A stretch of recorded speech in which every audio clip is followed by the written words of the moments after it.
We are live. The Lynn Serrano Show. I'm Lynn Serrano. Are we ever going to come on and not be laughing? Nope. Didn't think so. And that's Cheryl Eisenhower. Eisenhower. It's easy to read. We'll be right back after this.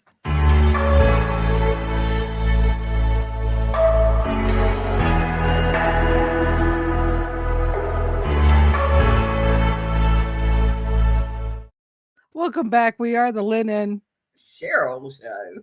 Yeah, there you go. Welcome, everyone. Welcome. Oh, boy. And here we are, another Wednesday. Whatever Wednesday, right? Whatever. Exactly. We showed up. That's half the battle, right?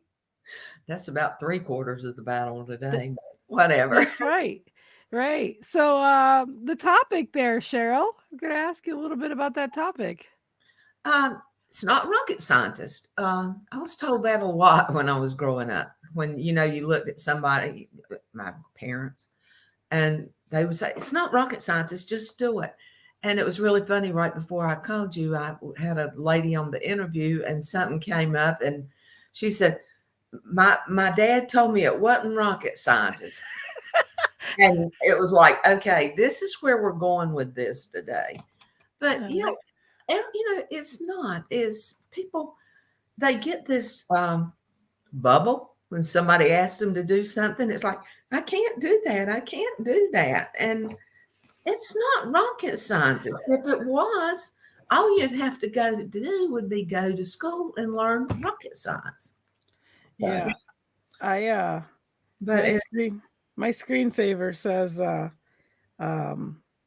can and I will. And it's definitely, I try not to say I can't about anything, because whatever you think, you're always right. And I don't want to be right that I can't do something. well, my thing is, I'm glad I did. Yeah. Do what it takes. Do not say I wish I had. I love it. And that's a good point. It's you spend so many years regretting stuff that you didn't do. And especially if someone passes away, that's just the general time that's worse than others. But give them flowers before they pass. Tell them you love them before they pass. Take them to dinner before they pass. I mean, and it doesn't have to be someone passing away. It could be you may never make it back to North Carolina just for any reason. And okay, is there anything I missed showing you that I wanted you to see while I was here? I mean, you're always, but the thing is that regret it's never good. Yeah. No, and as a matter of fact, regrets, I'm glad I didn't have a regret yesterday, but yesterday I had to put my mom's dog down, and I had comfort in knowing that, I had her for 7 years, and, for 7 years, now my mom has her dog back. But I bring that up to say this, for 2 weeks, I knew she was going, and I really didn't know if I could go be with her. And I was like, I just want to hand the, and walk out. And I'm like, no, that's not reality to me. And I want to. So I was with her, and it was peaceful. It was more peaceful for my soul and my spirit than I thought it ever would be. And so I'm glad I don't have that regret now, but it's one of those things. You just, there's too many regrets in life that you already know you've had. So why add more regrets to the list? Yeah, my daughter's in the decision-making time with her dog now. It's inevitable. It's just when. Right. So she's having a hard time with that. So they're spending, it's kind of like she knows how I lived and how I took care of people and how I always tried to make sure that there were no regrets. And so her and the kids are just spending every moment doing things, blah, blah, blah. I remember when my son, he was taking his dog to have her put down that evening. Long story. So that day, we fed the dog ice cream, hot dogs, anything anything we thought that she might have wanted in her lifetime. So actually, when he put Sophie down, it was like, we did everything we could do to make that last couple moments happy. That's what I was doing to her. Matter of fact, yesterday I made her a scrambled egg on bread and put some Miracle Whip or mayo on it, and she just had a good old time with that. And shoot, now people, the eggs are expensive. I said, honey, that's as close you're gonna get steak for today because eggs ain't cheap anymore.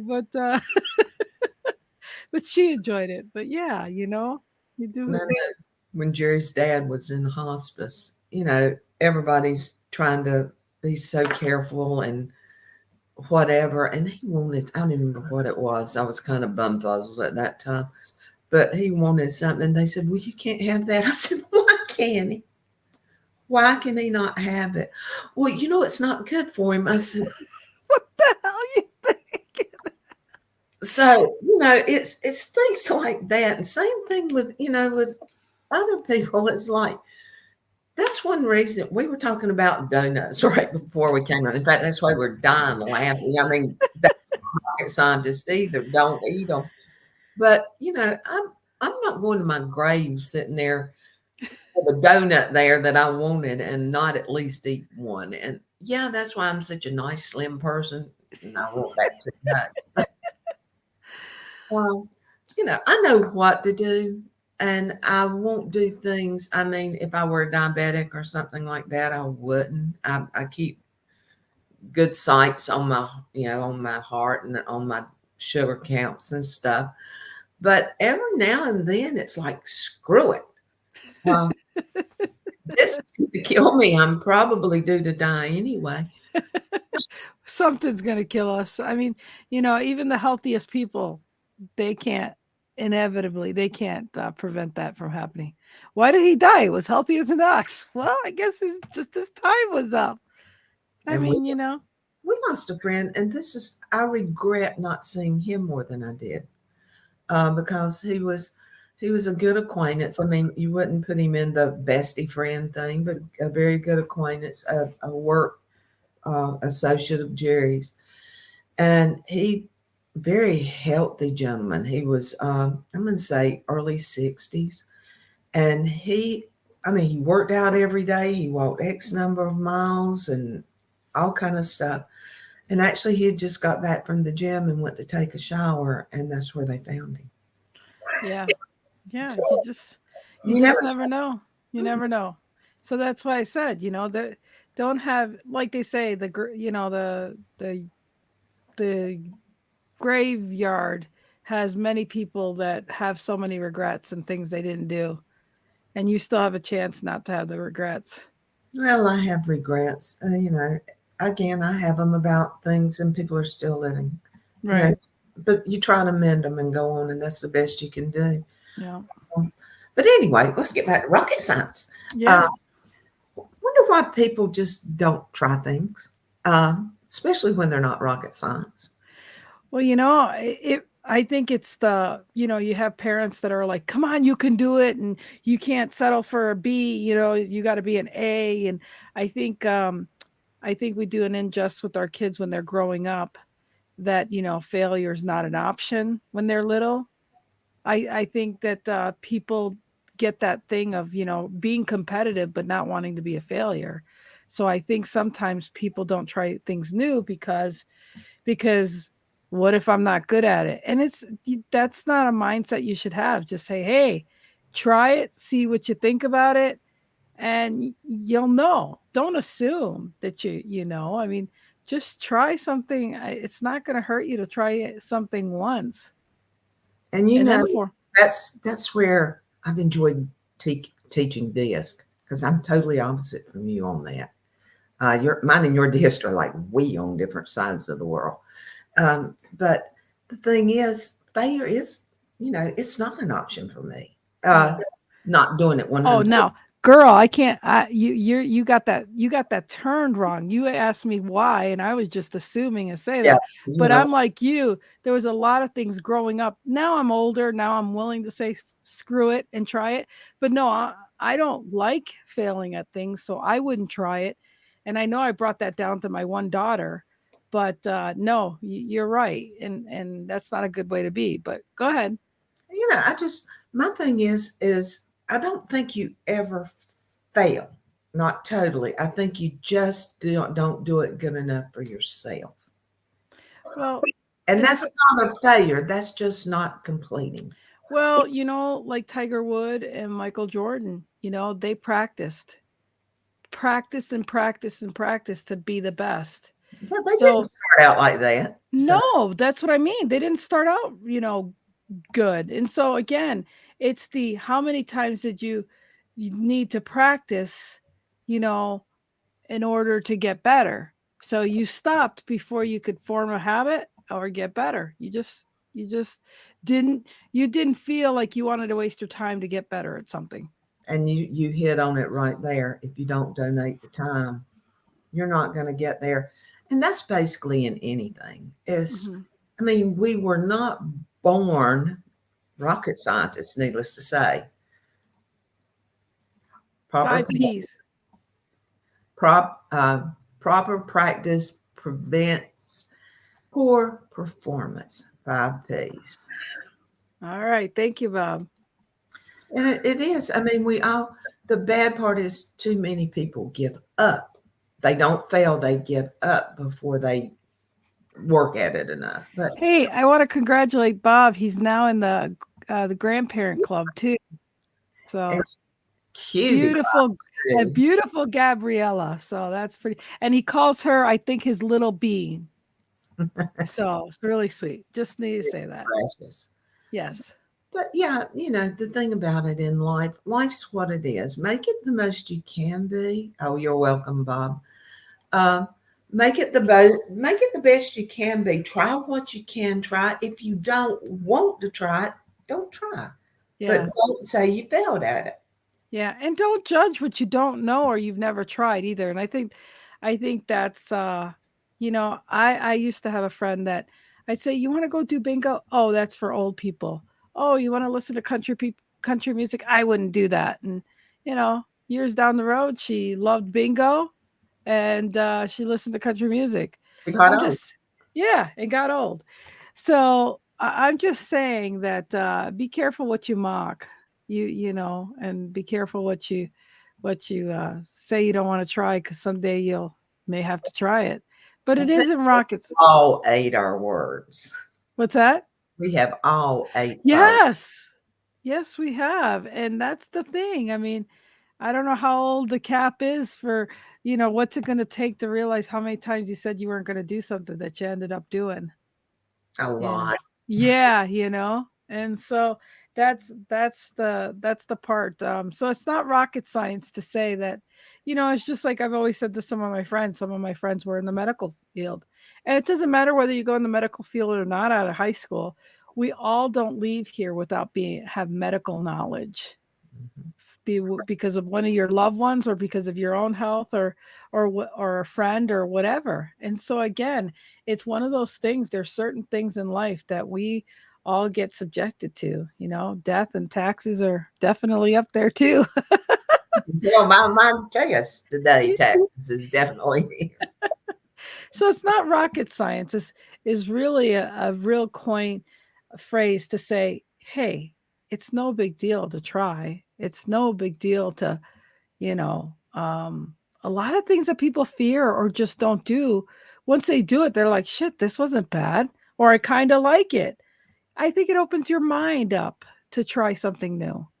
I mean, try it when nobody's around. If you can't do it when they are, if you don't want anybody to see you not get there, just try it. I mean, it's an inner self thing. We all try to show people. The person we need to show the most to is the person inside of us. Yes. Yes. And that's what's great about being a grandparent. You get to do things with your grandkids and you can relate in a level. It's that two different generations getting together and just having fun with it, just to make the memories and just to do it. Actually, it's your second chance. Yeah. and All y- that and stuff you didn't have time to do with your and kids. raise your hand if you don't mind looking like a goof in front of your grandkid. Yeah, I'll do it for any laughter. If anything, it is for the sake of laughter to try something new with your kids, because grandkids. I And mean, the faces and the stuff we do, just looking. I yeah, mean, if it were somebody were filming it, you'd look like you're well, ready to trip out. my grandson, we still have to get in the video because he's like 5'7" now. He's taller than me this year. And I don't know how that happened, but he did. And it's like sometimes he and I have to do that floss dance. I mean, he just does it really good. And I'm like, I don't know how to do that. But that's the joy of the grandkids. I Mhm. mean, my grandchildren are, well, this year will be 19 and 22. Yeah. Uh, Not 20 and 22. God, that's got away a little bit faster than I thought it had. Um, it's strange to see how it's going, and maybe I'll live long enough to have a third chance one Yeah, day. there you go. Yep. Yep. And that would be awesome because then I could just see how funny you'll be with them. Oh, I love kids. I Yeah. really do.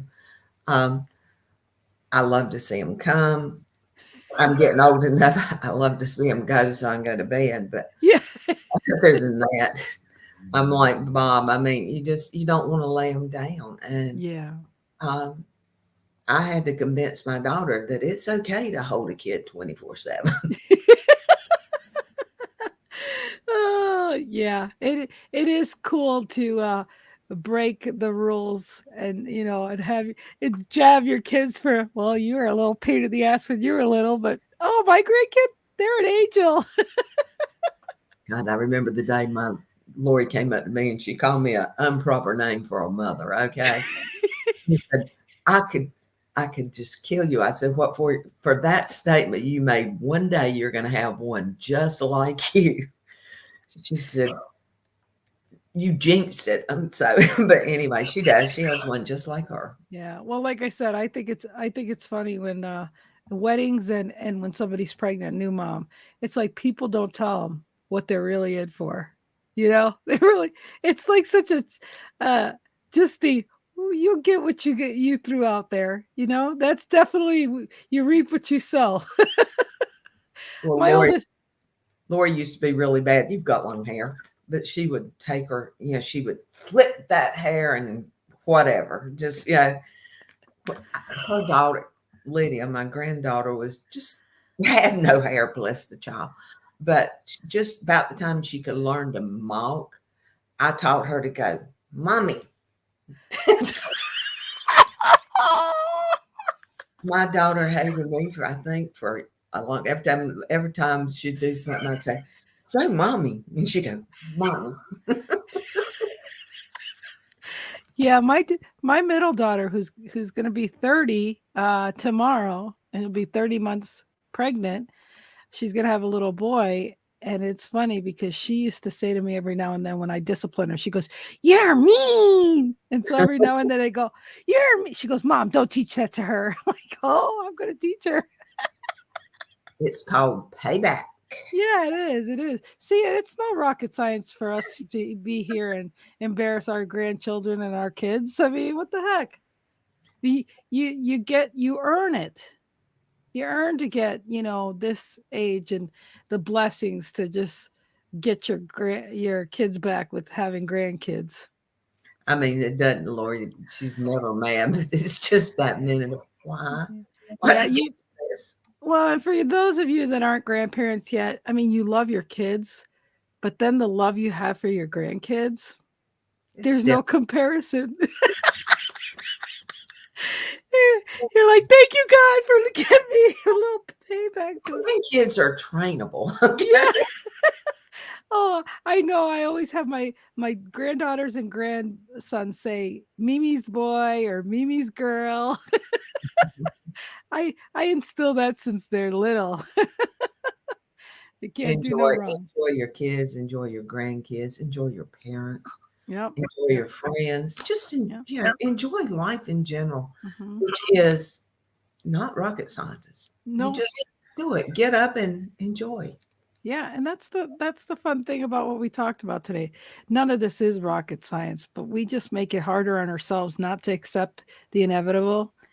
And you're missing out when you have a closed mind, I think. That's my 2 cents. I don't know if mine's ever been closed. I've never played inside the box either. So Any words in closing there, Sheryl? just try it all. I mean, try what you can while you can. I'm just going to say this because I'm not that young anymore. There is a point in life for those things you want to do, you cannot do anymore. Yeah. So do them while you can. Don't have the regrets. Absolutely. As always, Sheryl, I love you very much. Love you too, sweetie. And thanks for being here and having the last before and after the camera's on. Have a good one, everyone. Bye-bye. You're like a circle